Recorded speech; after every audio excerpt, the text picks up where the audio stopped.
Na blind item ang isang big star na pipirma sa ABS-CBN. Ang nakasulat lang na clue ay pagkatapos ng mahabang panahon, isang malaking bituin ang pipirma sa ABS-CBN. Abangan! Hindi sinabi sa clue kung babae o lalaki ba ang big star na ito. Hindi rin tinukoy kung kapuso talent siya o kapatid. Pero may mga hula na ang netizen.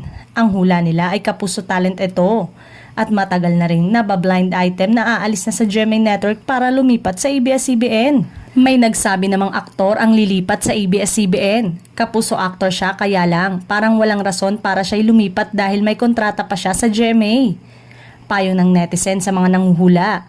Hintayin na lang na pumirma ng kontrata sa ABS-CBN ng nabablind item at doon malalamang kung tama sila. Hindi naman siguro magiging dahilan para muling uminit ang network war between ABS-CBN and GMA Network sa paglipat ng kapuso talent na ito para maging kapamilya.